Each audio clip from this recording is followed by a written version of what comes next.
Welcome to the Aaron Harber Show. I'm your host, Aaron Harber, and today we're in Houston, Texas at IHS CERA Week.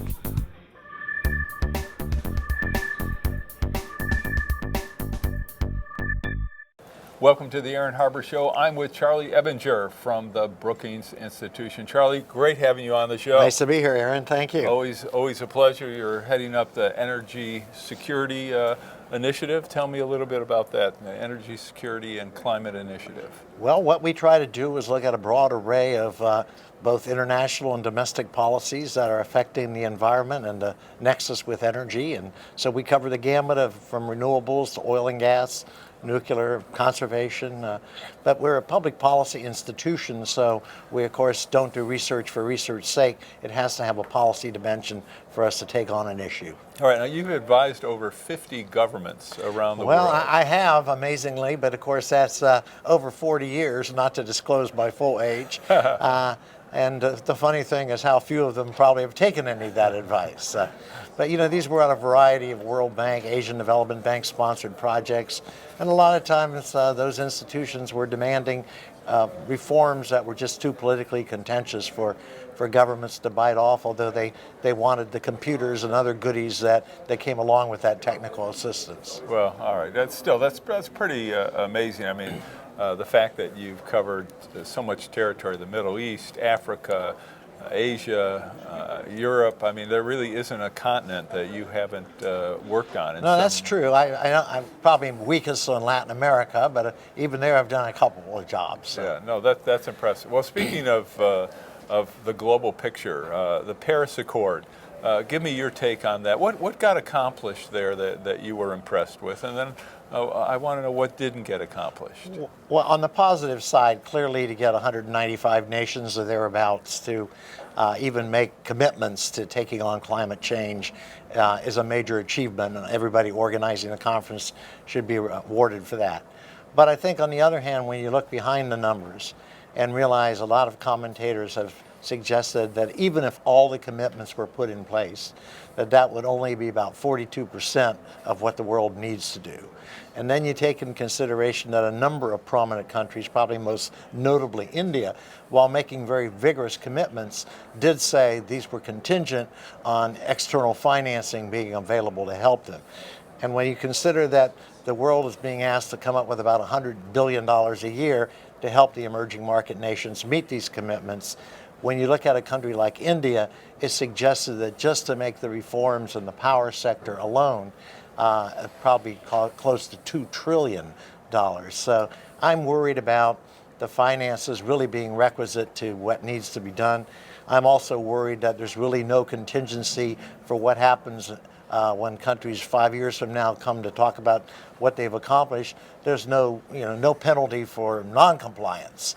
And so I think it's probably, while a very important first step, unless we push vigorously forward, it's not going to do the job that needs to be done. When it comes to the challenge of climate, haven't we repeatedly been taking that first step? We have repeatedly been taking that first step from a lot of the past COP meetings, the Conference of Parties, and that's why I think there's a reason for a healthy degree of skepticism. There's also, remaining contentious issues about things like, is there any role for atomic power in meeting these, and is atomic power clean or not clean? There's no consensus on that among a whole host of nations. So the agenda on climate change is clearly out. Some people would criticize the Paris meeting for not having kind of set a high enough standard, even if it wasn't reached, but at least reach for the stars and maybe try to get commitments that would have been 80% of the problem. But we have what we have, and we hope for the best. Why are we unable to reach? 42% doesn't sound like the kind of threshold you want to achieve. Why aren't we able to get to an 80 or 90% level? I personally think the biggest problem on dealing with climate change is, for most people in the world, it's not something they see any indication of day to day. Now you go to places like Alaska, where coastal villages are already being inundated and having to be relocated, or places like Bangladesh, where so many tens of millions of people live 4 or 5 feet above sea level, and sea level potentially threatens to destroy that country over the long term, you understand why people get concerned. But most of us, we get up, American cities, drive to work, take the metro to work. We don't see climate change. We may anecdotally, if we have an unusually cold winter or a warm summer, we'll say, oh, this is climate change. But we really aren't affected by it. And so it's hard to build a political consensus to take very expensive actions to deal with it. What would you like to have seen done that you think could have been accomplished in Paris if the leadership had been stronger? I would have liked to have seen people seriously talk about the automotive sector. I mean, the automotive sector, if you look at what's happening in India and China alone, it's something like 200,000 cars entering the Indian market every year, 350 or something like that in China. And this is an explosion on top, of course, the terrible pollution we've already seen from power plants, biomass burning, and so forth. I think if we had set a target to say, let's prove that by X year, you can pick the year, that the world is not going to produce a car that doesn't get 50, 60 miles a gallon, and really set a target, as well as, of course, it implies sharing of technology, which commercial firms don't want to do, but set that as a goal. That would have been a very important step forward. All right, we're going to take a quick break. We'll be right back with Charlie Ebinger. There's more of the Aaron Harber Show after this. We need to replace about 3 million barrels a day of oil each year to offset what we're using globally. So when you put that figure on top of incremental demand, it becomes a big number. And as capital expenditures aren't being made now for the future, that maybe $380 billion of investments, capital expenditures, have been curtailed. For information on how to help promote civil and mutually respectful discourse and support expansion of the distribution of our programs, please email info@harbortv.com. I'm Aaron Harber, host of The Aaron Harber Show. Find us on Facebook to get all the latest updates, see behind-the-scene photos, and make comments and ask me questions. You can see episodes before their TV broadcast, so like the show today. Hi, I'm Aaron Harber, host of The Aaron Harber Show. Because I've never done endorsements or commercials, people ask how are our programs funded, especially because we provide them as a public service to all our broadcast outlets. It's expensive to produce our show, whether we do them here in Denver or go to places such as Aspen, Washington, D.C., or even Iraq. The answer is we depend on contributions to support our work to bring you some of the nation's top opinion leaders. Individuals, businesses, foundations, and other nonprofits make tax-deductible contributions to the Democracy and Media Education Foundation to help allow us to continue to work for you. To find out more or to make a donation, just go to dmefd.org. The DMEF is a tax-exempt public charitable organization and has promised to dedicate 100% of every contribution to support our public affairs initiatives. If you believe, as I do, in the need for a forum which promotes civil discourse and mutually respectful discussion, I hope you'll decide to make a contribution today. Join me and watch The Aaron Harber Show. Watch The Aaron Harber Show. Watch The Aaron Harber Show. Watch The Aaron Harber Show. Watch The Aaron Harber Show. I'm Reverend Jesse Jackson. Watch The Aaron Harber Show and Keep Hope Alive. The Aaron Harber Show may be viewed 24/7 at no charge from any location in the world at www.harbortv.com. Welcome back to the show. We're with Charlie Ebinger. Charlie, let's talk about the price of oil. One of the things I hear so many different predictions about where it's going, up, down, and it seems like a lot of people in the industry are very optimistic. Do they have reason to be, or do they have it wrong again? I think they have it wrong again, certainly for the near term, and it's understandable why they want to be optimistic at these prices. I personally see no reason why we couldn't go down to 20 or even the upper teens, and the reason for that... You're talking about $20, $15 to $20 a barrel. Yeah, excuse me. And the reason for that is I think a number of things are happening that aren't getting everybody's attention in the actual industry. And the first of those is that as the price of oil has fallen internationally, particularly for some of the sovereign wealth funds in the Middle East, Norway, whatever, they're having to liquidate to get money to meet their national budgets. And a lot of what they have are grade A securities in the United States, New York Stock Exchange. So I think the reason you see the stock market being pulled down when the oil price goes down is precisely that. They have to liquidate, and then of course it becomes a self-fulfilling prophecy. As they liquidate, their assets go down in the stock market, they have to liquidate more, and this drives the price down. There's also... Now, why would that drive the price of oil down, though, if they're liquidating stocks?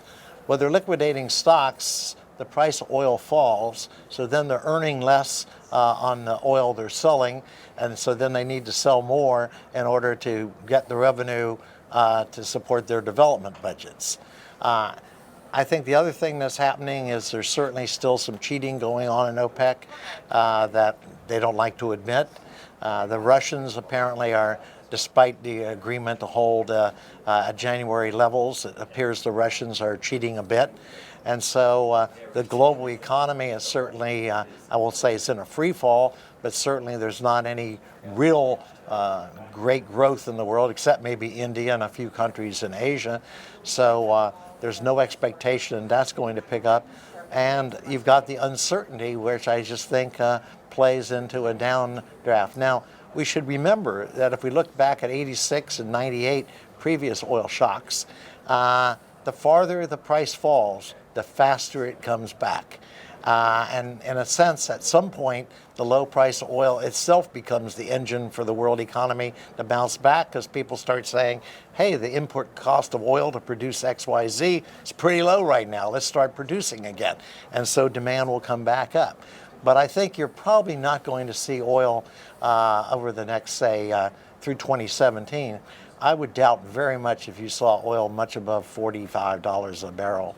But then it will creep back up, because all the forecasts, I mean, you know, forecasts can be wrong, but all the forecasts by independent agencies, the oil industry, still predict, if you look out 2030, 2035, that the world is going to need anywhere from 10 to 14 million barrels a day more oil than it meets today. And that's, you know, oil is growing, demand is growing about 1 million barrels a day, a little less, maybe 900,000. But, you know, if that happens over 5, 6, 10 years, you're talking about 8, 10 million barrels a day. Right. And the other thing people forget is we need to replace about 3 million barrels a day of oil each year to offset what we're using globally. So when you put that figure on top of incremental demand, it becomes a big number. And as capital expenditures aren't being made now for the future, we heard a talk yesterday at the CERA conference in Houston, that maybe $380 billion of investments, capital expenditures, have been curtailed. And that doesn't take long, over 2 or 3 years, before you don't then have that new oil being found that will be necessary 5, 6 years from now. So the long run story, I think, for oil is still very bullish. All right, so let's clarify. When you talk about an increase of 1 million barrels a day, you meant per year? Per year, okay. Excuse me. All right, otherwise it'd be 365 million. Right, That'd be a lot of increase in oil. All right, so the idea is if right now consumption's roughly, what, 95 million barrels a day of oil and liquids, you're looking at increasing that annually by an average of 1 million barrels a day. And that's in a relatively slow economy. Were we to see down the road 2 or 3 years from now, you know, economic growth higher, we might see, you know, that go up to 1.2 million barrels a day, 1.3. But clearly over the next decade, you're probably looking at global demand in the plus or minus 105 million barrels daily. Something along that line. For the whole world. And then you mentioned the 3 million barrels a day. That reference, I assume you're talking about the fact that existing wells get depleted over time. Exactly. And so you're looking at roughly 3 million barrels a day, less production from existing production from the wells that are operating today. Yes. So that has to be replaced as well. Exactly. So you have a very significant demand. You're looking at basically roughly a need to produce 15 million more barrels a day over the next decade. Right. And the question mark is, where is that likely to come from? And okay, so where is that likely to come from? Well, that, of course, you have to make assumptions about what is the price going to be, particularly to encourage people to go in the high-cost areas. Right. Unless we get back up probably to 75 or 80, You're not going to see a rapid expansion of the deep water in the Gulf of Mexico or elsewhere in the world. You're not going to see the Arctic, which people still believe is a very promising area, but not at these oil prices.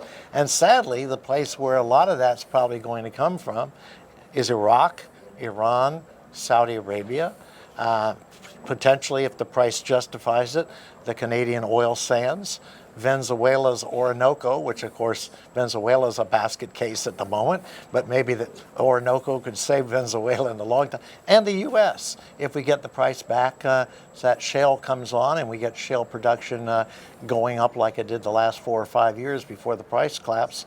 But those are the choices, and of course a lot of those places you certainly can't count on that happening even with the proper pricing environment if you continue to have, the dangers in Iraq and Iran, particularly with terrorism and other political conflicts in the region. One of the fascinating aspects of oil pricing is that you have established production.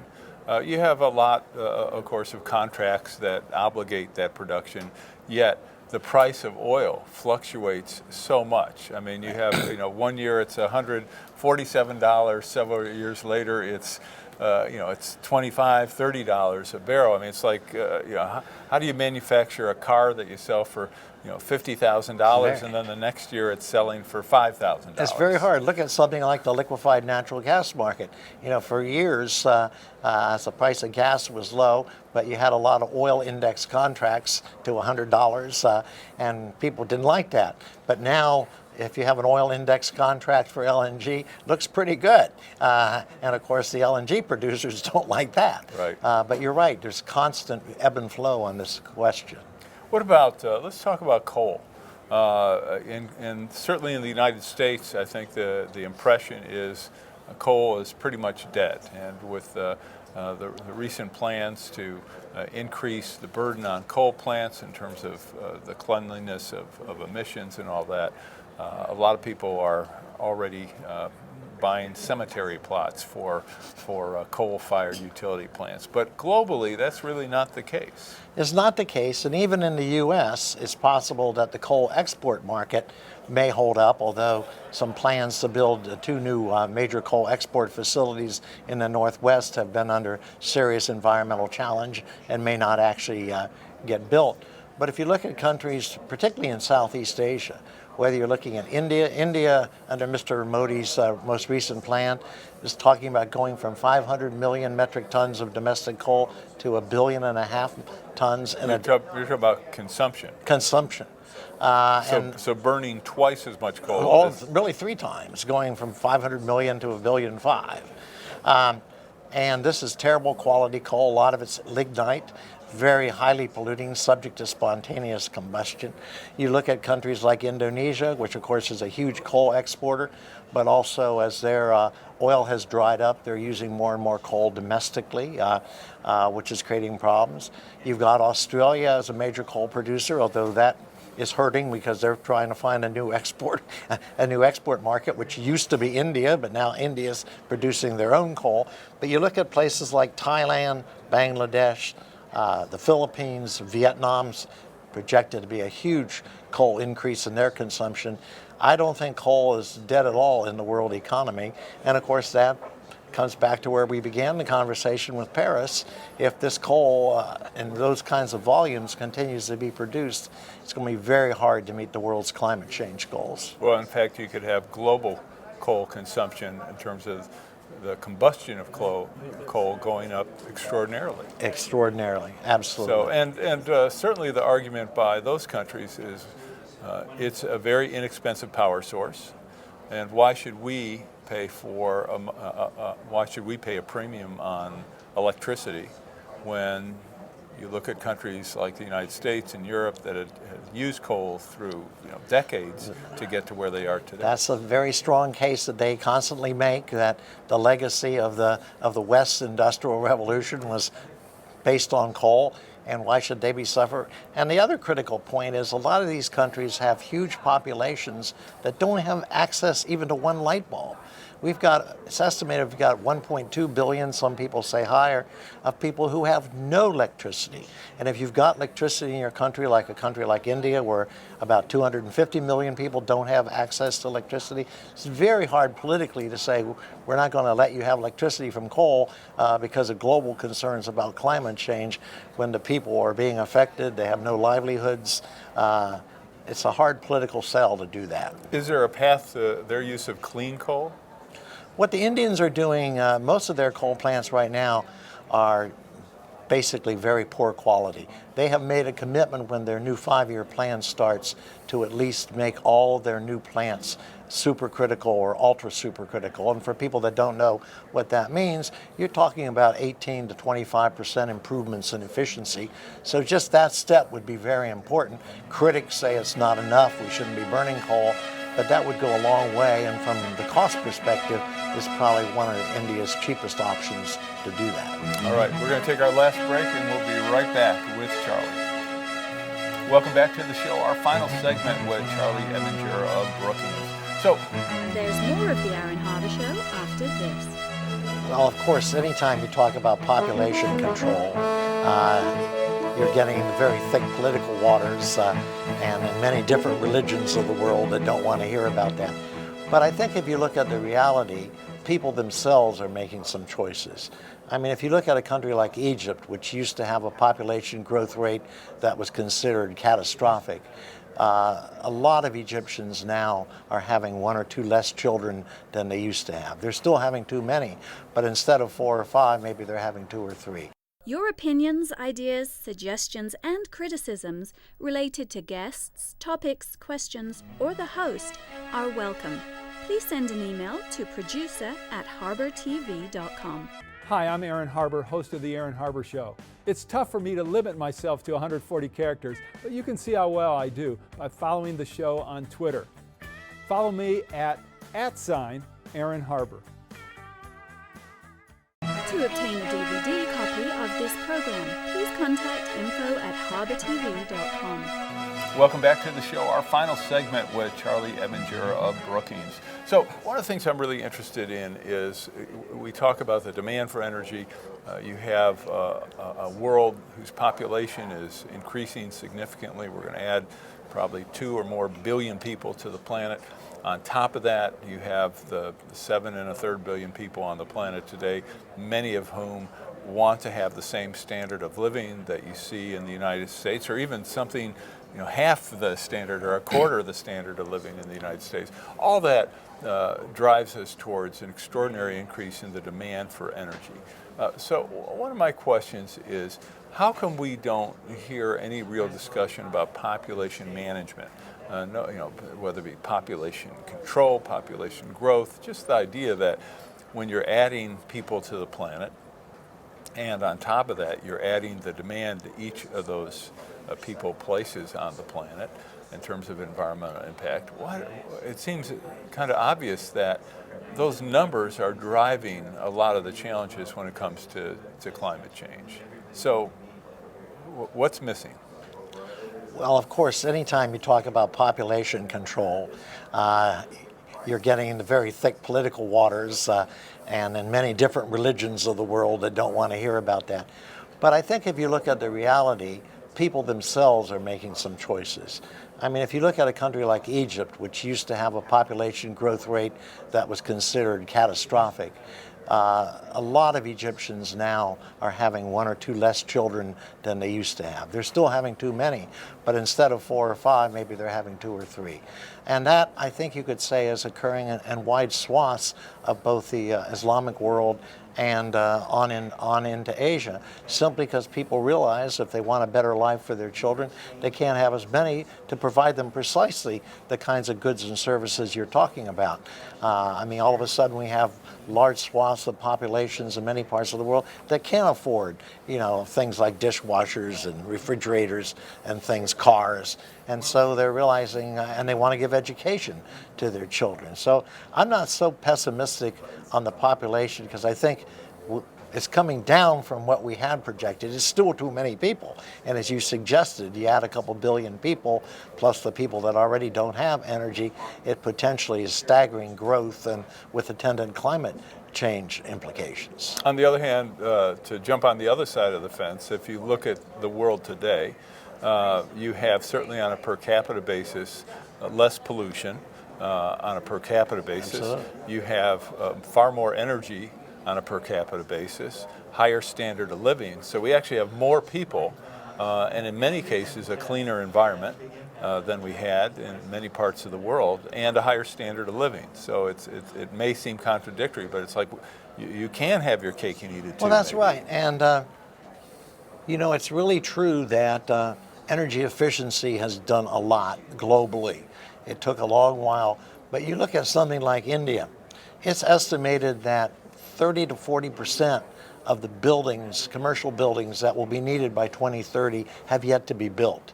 Now, whether those buildings are built with state-of-the-art heating and cooling technology, insulation standards, or built just cheaply because somebody wants to throw it up and make a fast buck, makes a huge difference. And you can cite that throughout Asia. I mean, India is building 100 new smart cities that are supposed to be not only green, but computerized and everything. China, of course, has massive urbanization underway. And how these cities and new urban areas are constructed is terribly, terribly important. But I think in most cases, they're doing it the right way, not the wrong way. In terms of the right way, let's talk about energy conservation. Certainly the low-hanging fruit of addressing challenges with greenhouse gas emissions. Why isn't there a more aggressive energy conservation program here, even in the United States? And what's being done globally? I'd be interested in your take on that. Energy conservation, I think, waxes and wanes in direct proportion to the cost of energy. When we had take the U.S., when we had $4 plus for gasoline, people went back to fuel-efficient cars, tremendous demand. And now that we're down at the gasoline prices we're at today, we saw last year transportation demand was projected to be flat. In reality, it went up about 250,000 barrels a day because people started buying SUVs and big gas-guzzling cars again. And if you look around the world, that's pretty much what happens everywhere. That when prices start to fall, people revert back to the beam. They aren't so concerned about turning out lights when they leave a room. But I think on balance, it's still been tremendous advances in almost every country in the world, simply because in most places energy is expensive, where it's cheap. I mean, one of the tragedies of the Venezuelan economy, Venezuela was down around 14 cents a gallon for gasoline, and they just the other day bit the bullet and raised it up into the 30s. And surprise, surprise, they have double-digit growth. But in the case of Venezuela, they've nearly destroyed the economy by subsidized energy prices. All right, so if you had, last question, if you could make one policy change in the United States and do it by fiat, what would that be and what would the impact be? You have one wish, what would it be? If I had one wish, I think we should have a major push, even greater than we have today, towards electrification of the automobile fleet. Because that's still, not only in the case of the U.S., that is still where the overwhelming part of our oil consumption lies. We know the technologies are out there. They're expensive, and one could argue whether they should be subsidized or not, or let the market eventually bring them in. But if we could get cars routinely up to equivalent of 60, 70 miles a gallon, and we're on track to bring them up into the low 50s. But if we could make a major push to really do that, and then push that technology out where in the world, particularly in the fast-growing economies of Asia, it would probably be the single biggest thing that we could get real benefit from. All right, well, we'll see if your wish comes true, Charlie. Thank you, Aaron. All right, thanks for joining me. I'm Aaron Harber. Thanks for watching.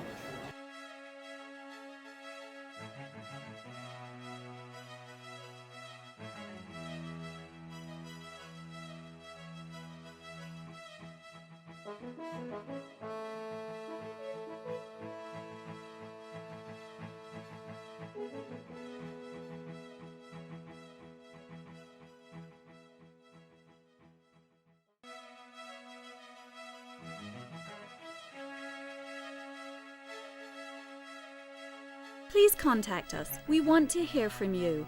And thanks for watching.